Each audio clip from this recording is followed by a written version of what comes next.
Support Wrestle Talk! Like us on Facebook.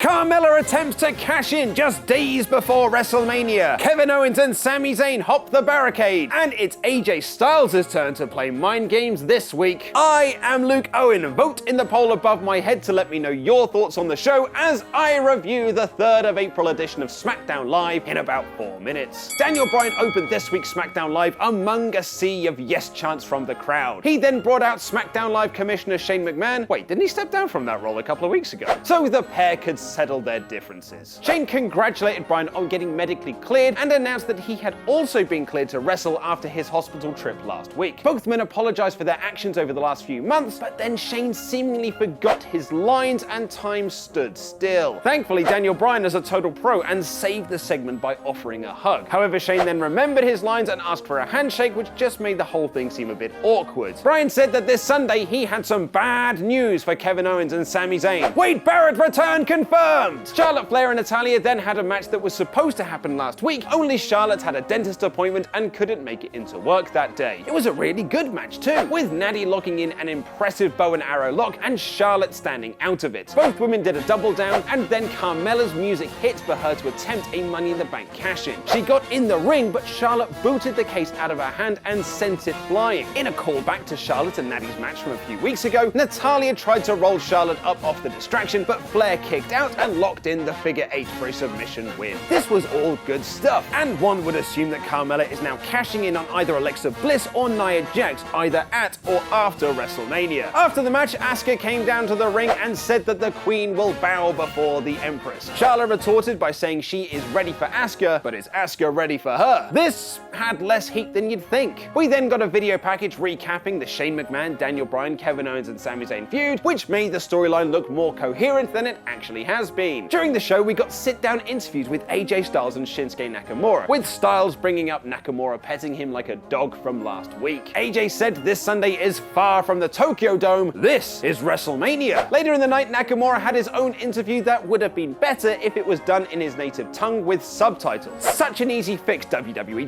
just do it better. Rusev and Jinder Mahal had a match that was pretty average but made better by a hot crowd. Sunil Singh tried to get involved, but Rusev kicked him off the apron and then hit Jinder with the matchka kick for the win. As Rusev was celebrating, Randy Orton ran in for an RKO from out of nowhere! And Bobby Roode then pushed Aiden English off the top rope into another RKO. The two stared off tensely as Orton handed over the United States Championship. WWE seemed to be pushing these two as the stars of the WrestleMania match, but the crowd were still chanting for Rusev Day. The best built feud on SmackDown Live for the last couple of months has been the three-way between the Usos, the New Day, and the Bludgeon Brothers. So it was a real shame that their go-home angle for WrestleMania was a backstage segment plugging the WWE Network. Seriously, is this what we're doing? All those weeks of great build and angles, and we're ending on Big E trying to pull an Xbox out of Xavier Woods' pants. Just do it better, lads. We didn't get a segment hyping the Women's Battle Royal this week, but we did get an 8-man tag featuring the forgotten mid-card of SmackDown Live. Look, even Primo made TV. There was a cool series where everyone threw people over the top rope, including Corbin launching Tyler Breeze onto a pile of bodies. Corbin won with the End of Days and then posed next to the Andre the Giant statue that looks like it's made of Play-Doh this year. As the commentators were hyping up WrestleMania and shilling the WWE Network, Kevin Owens and Sami Zayn hopped the guardrail to cut fantastic promos on Bryan and Shane. Zayn said that they won't apologize for attacking Bryan, but they will apologize to Brie and Birdie for sending home their husband and father as a broken man. Sami was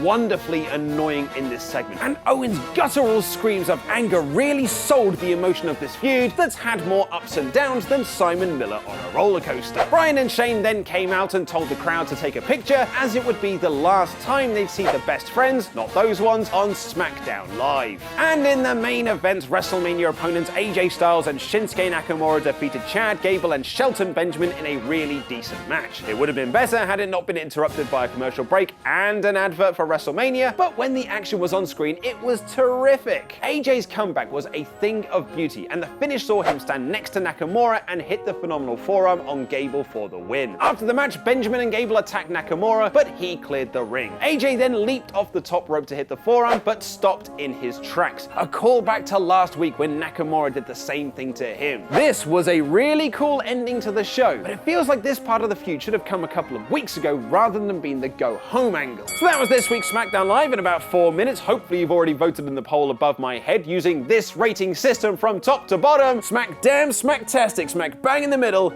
Ellsworthy, and the New Day selling the network rather than their Mania match. Following on from Monday's Raw, this was another solid go-home show. It wasn't breathtaking or jaw-dropping, but it did get me excited for all the matches on Sunday, aside from the tag match, but thankfully I was already excited for that one. Perhaps my expectations were set low, but I thought this week's SmackDown Live was smacktastic.